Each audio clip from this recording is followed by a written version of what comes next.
제39장. 산염소가 새끼치는 때를 네가 아느냐? 암사슴이 새끼 낳는 것을 네가 본 적이 있느냐? 그것이 몇 달 만에 만삭이 되는지 아느냐? 그 낳을 때를 아느냐? 그것들은 몸을 구부리고 새끼를 낳으니 그 괴로움이 지나가고 그 새끼는 강하여져서 빈들에서 크다가 나간 후에는 다시 돌아오지 아니하느니라. 누가 들나귀를 놓아 자유롭게 하였느냐? 누가 빠른 나귀의 매인 것을 풀었느냐? 내가 들을 그것의 집으로 소금 땅을 그것이 사는 처소로 삼았느니라. 들나귀는 성읍에서 찌끄리는 소리를 비웃나니 나귀 치는 사람이 지르는 소리는 그것에게 들리지 아니하며 초장 언덕으로 두루다니며 여러가지 푸른 풀을 찾느니라. 들소가 어찌 기꺼이 너를 위하여 일하겠으며 내 외양간에 머물겠느냐? 내가 능히 줄로 매어 들소가 이랑을 갈게 하겠느냐? 그것이 어찌 골짜기에서 너를 따라 쏘래를 끌겠느냐? 그것이 힘이 세다고 내가 그것을 의지하겠느냐? 내 수고를 그것에게 맡기겠느냐? 그것이 내 곡식을 줍으로 실어오며 내 타작마당의 곡식 모기를 그것에게 의탁하겠느냐? 타조는 즐거이 날개를 치나 학의 깃털과 날개가 깼느냐? 그것이 알을 땅에 버려두어 흙에서 도어지게 하고 발에 깨어질 것이나 들짐승에게 밟힐 것을 생각하지 아니하고 그 새끼에게 모질게 대함이 제 새끼가 아닌 것처럼 하며 그 고생한 것이 헛되게 될지라도 두려워하지 아니하나니 이는 하나님이 지혜를 베풀지 아니하셨고 총명을 주지 아니함이라. 그러나 그것이 몸을 떨쳐 뛰어갈 때에는 말과 그 위에 탄 자를 우습게 여기느니라. 말에 힘을 네가 주었느냐? 그 목에 흩날리는 갈기를 네가 입혔느냐? 네가 그것으로 메뚜기처럼 뛰게 하였느냐? 그 위험스러운 콧소리가 두려우니라. 그것이 골짜기에서 발굽질하고 힘있음을 기뻐하며 앞으로 나아가서 군사들을 맞되 두려움을 모르고 겁내지 아니하며 칼을 대할지라도 물러나지 아니하니 그의 머리 위에서는 화살통과 빛나는 창과 투창이 번쩍이며 땅을 삼킬 듯이 맹렬히 성내며 나팔 소리에 머물러 서지 아니하고 나팔 소리가 날 때마다 힝힝 울며 멀리서 싸움 냄새를 맡고 지휘관들의 호령과 외치는 소리를 듣느니라. 내가 떠올라서 날개를 펼쳐 남쪽으로 향하는 것이 어찌 내 지혜로 말미암음이냐? 독수리가 공중에 떠서 높은 곳에 보금자리를 만드는 것이 어찌 내 명령을 따름이냐? 그것이 낭떠러지에 집을 지으며 뾰족한 바위 끝이나 험준한 데 살며 거기서 먹이를 살피나니 그 눈이 멀리 봄이며 그 새끼들도 피를 빠나니 지체가 있는 곳에는 독수리가 있느니라.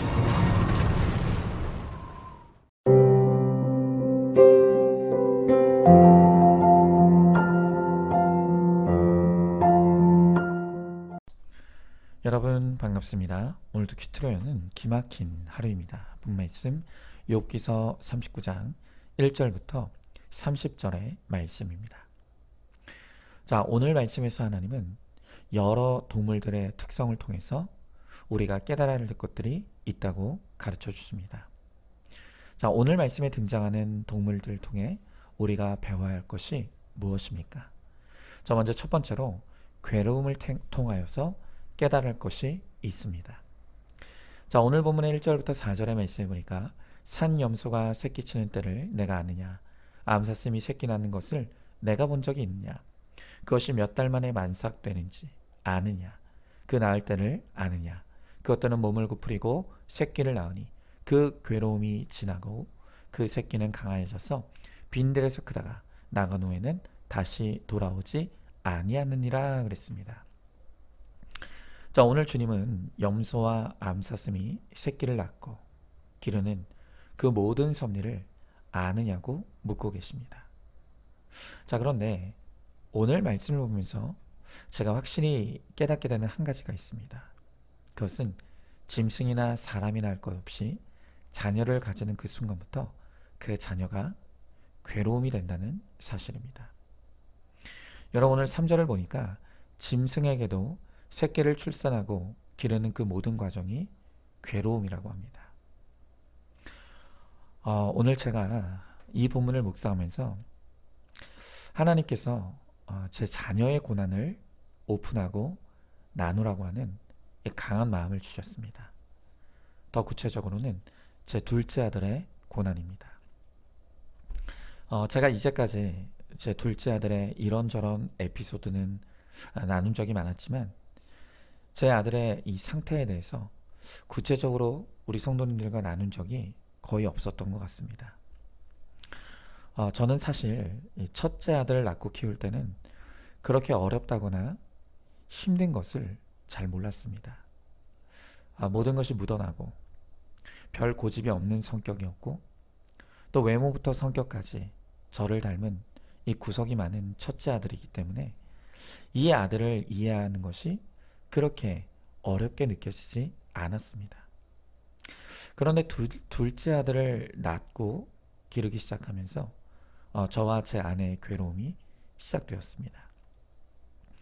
저희 둘째 아들은 갓난아이 때부터 알 수 없는 이유로 밤새 울기를 반복했고 또 자라면서도 제 경험과 지식으로는 이해할 수 없는 기질과 성격을 드러내었습니다. 그렇게 아이를 양육해 가던 중에 언제부턴가 이 아이에게 문제가 있다는 것이 느껴졌고 그래서 저희 부부는 상의 끝에 초등학교 입학할 무렵에 아이를 병원에 데리고 갔습니다. 그리고 역시나 제 둘째 아들은 ADHD 진단을 받았고 그래서 충동 조절이 안 돼서 과한 행동과 과한 말이 반복된다는 것을 알게 되었습니다.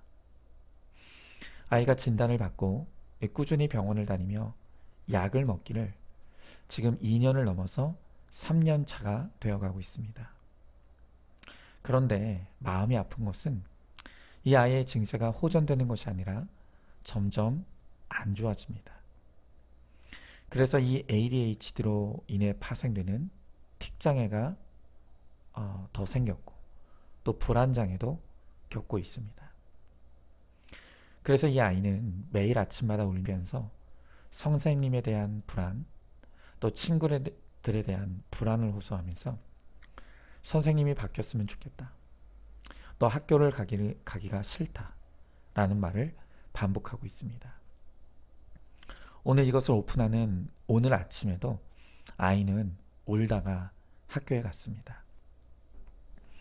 저는 이 사역을 시작하면서 부교역자로 사는 10년이 더 넘는 시간 동안 오로지 유치부, 또 유초등부, 주일학교 사역만 해왔습니다. 많은 아이들을 통제하고 또 아이들 앞에서 설교하고 사역을 하면서 저는 어렵고 힘들다는 생각을 별로 해본 적이 없습니다. 그런데 적게는 그렇게 수십 명, 많게는 수백 명도 저에게 집중시키고 저의 말을 듣게 하는데 어려움이 없었던 저인데 저는 지금 이 둘째 아들 하나를 이해하고 통제하고 또 양육하고 돌보는 것이 너무 어렵습니다. 그래서 이 아이가 저에게는 괴로움입니다. 저는 저를 괴롭게 하는 제 둘째 아들이 지금도 잘 이해가 안 갑니다. 그리고 나는 안 그랬었는데 왜 이 아이는 이런 문제를 겪는가 하는 답답한 마음이 있습니다. 그런데 만약 저에게 이 구속사의 말씀이 없었다면 저는 제 아들이 해석되지 않아 아들을 무시하고 끊임없이 다그치고 책망만 하다가 이 아이를 더 병들게 했을 아버지입니다. 그러나 구속사의 말씀을 통해서 문제아는 없고 문제 부모만 있다는 것을 깨닫게 되었고 하나님은 인생이 내 마음대로 되지 않는다는 것을 알게 하시려고 자녀를 주셨다는 것도 너무너무 인정이 됩니다. 맞습니다. 제 둘째 아들은 제가 문제 인생이라는 것을 깨닫게 하시기 위해 하나님이 허락하신 수고의 자녀이고 보석 자녀입니다. 이 자녀의 수고를 통해 제가 할 일은 이 괴로움의 원인이 제 아이에게 있는 것이 아니라 바로 문제 인생, 문제 부모인 저의 악과 죄에 있다는 것을 인정하고 회개하는 것입니다. 그러나 오늘 말씀을 통해 제가 갖는 큰 위로와 소망이 있습니다. 그것은 제가 제 아들의 수고를 통해 제 죄를 회개하기만 하면 오늘 4절 말씀처럼 그 새끼는 강해져서 빈들에서 크다가 나간 후에는 다시 돌아오지 않는다는 바로 이 말씀이 저에게 큰 위로와 소망이 됩니다. 맞습니다. 저만 잘하면 됩니다. 저만 제 죄를 회개하면 제 아이는 하나님께서 강하게 하실 것이고 하나님께서 잘 크게 하실 것이고 하나님께서 스스로 살 수 있게 책임져 주실 것을 믿습니다. 자, 한번 질문해 봅니다. 지금 자녀로 인해 겪는 괴로움이 무엇입니까? 그 괴로움의 원인이 문제 부모인 나의 악과 죄에 있음을 인정하고 있습니까? 내 죄를 회개하기만 하면 내 자녀의 구원도 또 삶도 하나님이 책임져 주실 것을 믿으시기 바랍니다. 두 번째로 능히 길들일 수 없습니다. 자, 오늘 9절부터 12절의 말씀에 보니까 들소가 어찌 기꺼이 너를 위해 일하겠으며 내 외양간에 머물겠느냐 내가 능히 줄로 매어 들소가 이랑을 갈게 하겠느냐 이것이 어찌 골짜기에서 너를 따라 서래를 끌겠느냐 그것이 힘이 세다고 내가 그것을 의지하겠느냐 내 수고를 그것에 맡기겠느냐 그것이 내 곡식을 집으로 실어오며 내 타작마당에 곡식 모으기를 그것에게 의탁하겠느냐 그랬습니다. 여러분, 제가 방금 9절부터 12절까지만 읽었지만 오늘 큐티인에 구분되어 있는 것처럼 원래는 9절부터 18절까지가 한 묶음입니다. 여러분, 여기에 말씀을 보면 들소와 타조가 나옵니다. 그런데 오늘 말씀은 이 두 동물의 공통점이 있다고 합니다. 그것은 이들은 사람이 능히 길들일 수가 없다는 것입니다. 여러분, 저에게는요 바로 제 둘째 아들이 제가 능히 길들일 수 없는 들소와 같고 또 타조와 같은 존재입니다. 제 아이는요 저와는 거의 모든 것이 다르고 이질적입니다. 요즘 MBTI가 유행이지 않습니까? 제 둘째 아이는 감성형입니다. 그런데 저는 이성이 훨씬 강합니다. 제 아이는 외향형이 강한데 저는 내향형이 강합니다. 그래서 제 둘째 아들과 제가 접촉점을 찾기가 참 어렵고 이 아이를 이해하는데 어려움을 많이 느낍니다. 그런데 이런 제 둘째 아들이 저에게 끊임없이 요구하는 것이 있습니다. 그것은 나를 공감해 달라는 것입니다. 그리고 내 편이 되어 달라는 것입니다. 바로 여기에 문제 부모인 저의 악과 죄를 직면합니다. 공감이라는 것은 그 사람의 수준으로 내려가서 이해하고 체유라는 것이라고 합니다. 그런데요, 저는 제 입장에서만 아이를 이해하려고 합니다. 그리고 제가 아이 수준으로 내려가는 것이 아니라 아이를 제 수준으로 끌어올리려고 합니다. 그런데 그러다가 안 되면 그게 왜 안 되냐고 아이를 답답해하면서 다그치고 혼을 내었습니다. 그런 저에게 하나님은 이번 욥기서 큐티를 통해 주목하게 해주신 한 인물이 있습니다. 그가 바로 엘리후입니다. 사랑과 공감은 단 1도 없이 그저 차가운 정답만 외치는 그 엘리후의 모습 속에서 하나님은 저의 모습을 보게 하셨습니다. 맞습니다. 사랑도 공감도 없이 그저 내 입장과 수준에서 안 되는 아이를 무시하고 정죄함으로 아이를 더 아프게 한 제가 바로 문제 아빠입니다. 그런데 이 문제가 비단 제 아이와의 관계에서만 나타나는 것이 아니라 저의 사역에서도 고스란히 드러나는 문제입니다. 제가 사실 예전부터 스스로 심각하게 고민하고 또 느끼고 있는 문제가 있습니다. 그것은 저의 사역과 설교는 분명히 구속사의 사역이 맞습니다. 또 방향도 내용도 구속사에서 거의 벗어나는 것이 없습니다. 그런데 특별히 제 설교를 돌아볼 때 제 설교의 내용도 다 구속사가 맞고 또 틀린 것이 없지만 제 설교를 들으면 뭔가 혼나는 것 같고 책망받는 것 같은 느낌만 든다고 하시는 분들이 있습니다. 김양재 목사님은 오히려 더 소화하기 힘든 구속사를 외치고 설교하는데도 거기에 따뜻한 것이 있고 사랑해서 외친다고 느껴지는 것이 있는데, 저에게는 설교의 내용은 다른 것이 없는데 차가움과 냉정함만 많이 느껴진다는 것입니다. 그런데 우리 성도님들이 저의 설교에서 느끼는 것이 맞습니다. 그게 100% 인정이 됩니다.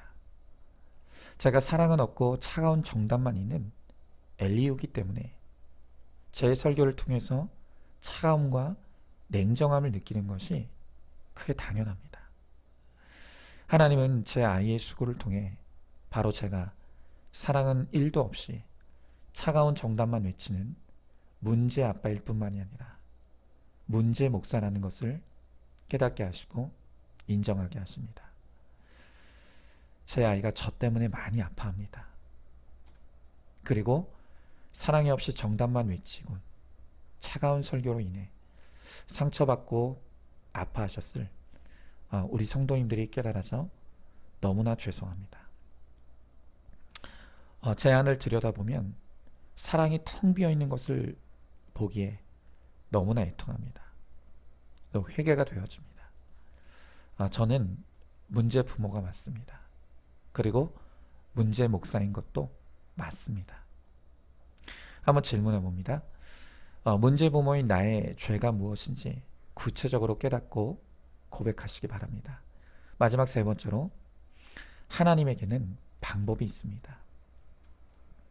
오늘 19절부터 20절의 말씀에 보니까 말의 힘을 내가 주었느냐, 그 목소리에 흩날리는 갈기를 내가 입혔느냐, 내가 그것으로 메뚜기처럼 뛰게 하였느냐, 그 위험스러운 콧소리가 두려우니라 그랬습니다. 여러분, 이 세 번째 돼지도 마찬가지입니다. 원래는 19절부터 30절까지가 한 단락입니다. 여기에는 말과 매와 독수리가 등장합니다. 오늘 주님께서 19절에서 네가 말에게 힘을 주었냐고 묻고 있습니다. 또 26절에서는 네가 매에게 지혜를 주었냐고 묻고 계시죠. 그리고 오늘 28절에서는 독수리가 높은 곳에 보금자리를 만들도록 네가 명령하였느냐 라고 묻고 계십니다. 여러분, 분명한 것은 힘도 지혜도 또 방법도 우리에게서 나온 것은 아무것도 없다는 것입니다. 모든 것이 다 하나님으로 말미암은 것입니다. 여러분, 제가 제 자녀의 수고를 통해 인정할 수밖에 없는 것은 저에게는 제 자녀를 사랑할 힘이 없다는 것입니다. 제 자녀를 양육할 지혜도 없습니다. 그리고 제 자녀를 건강하게 길러낼 방법도 저에게는 없습니다. 여러분, 어디 자녀뿐입니까?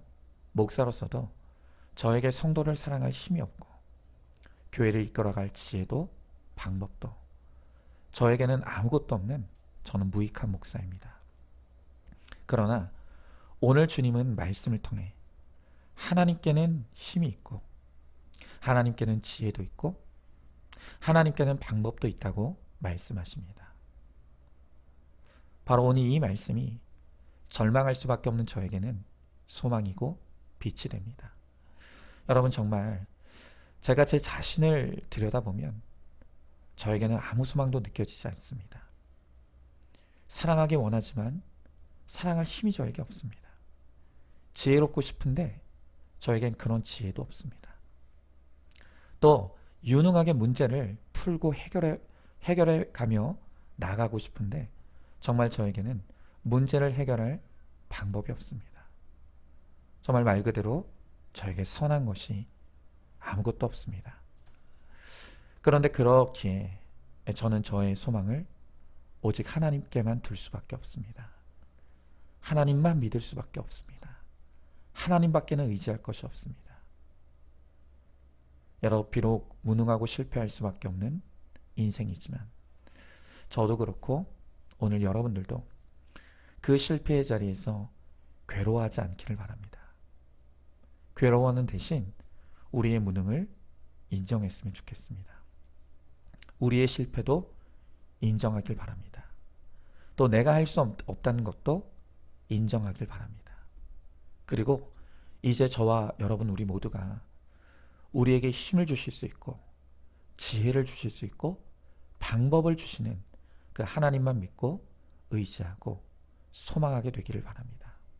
여러분, 그 하나님의 힘과 지혜와 방법을 믿고 의지하겠다는 구체적인 적용이 바로 큐티입니다.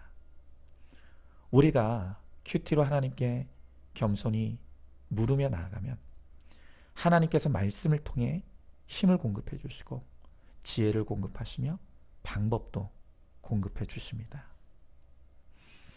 오늘 저와 여러분 우리 모두 이제 매일 큐티를 통해서 문제 인생인 내 죄를 회개하고 우리가 전적으로 무능한 인생임을 고백하며 그래서 하나님의 힘과 지혜와 방법대로 살아감으로 내가 살고 가정을 살리고 또 목장과 교회를 살리는 데 쓰임받는 저와 여러분 우리 모두가 되기를 간절히 소망합니다.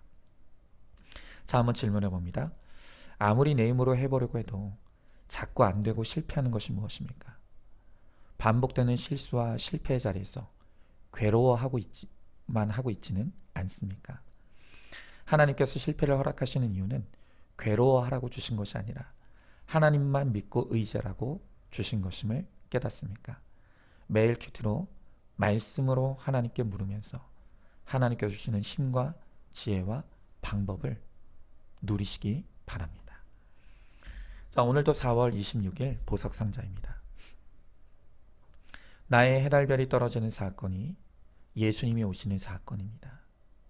내가 의롭다고 착각하고 있을 때 주님은 내 믿음의 현주소를 묻는 사건을 허락하십니다.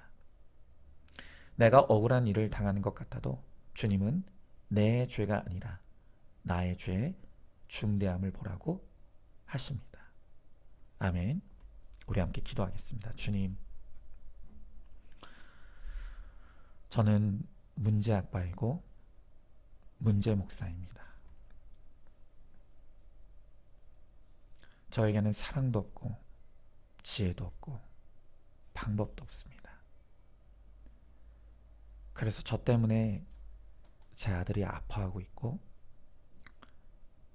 저 때문에 우리 교회와 성도들이 상처받고 또 아파합니다. 주님, 이런 제 자신을 보면 아무 소망도 또 아무 빛도 보이지 않습니다. 그러나 그 자리에서 괴로워하며 자책하지 않길 바랍니다. 내가 아무것도 할 수 없는 이 전적인 무능의 자리에서 제가 할 수 없다는 것을 인정하고 이제는 정말 저에게 힘이 되시고 지혜가 되시고 방법이 되시는 하나님만 믿고 하나님만 의지하며 하나님만 따라가길 원합니다. 주님, 말씀의 자리로 나가겠습니다. 그리고 그 말씀으로 나에게 힘이 되시고 지혜가 되시며 방법을 주시는 그 하나님의 은혜를 공급받아 살아감으로 이제는 문제 부모, 문제 목사가 아닌 거룩한 부모, 거룩한 목사가 되어서 하나님의 생명을 흘려보내는 하나님 귀한 통로가 되어줄 수 있도록 주님 저를 붙잡아 주시고 사용하여 주시옵소서. 믿사오며 사랑이 많으신 우리 예수님 이름 받들어 기도드리옵나이다. 아멘. 오늘도 큐티로 기막힌 하루를 살아내는 하늘가족 공동체 우리 모든 성도님 되시기를 주님의 이름으로 축복합니다.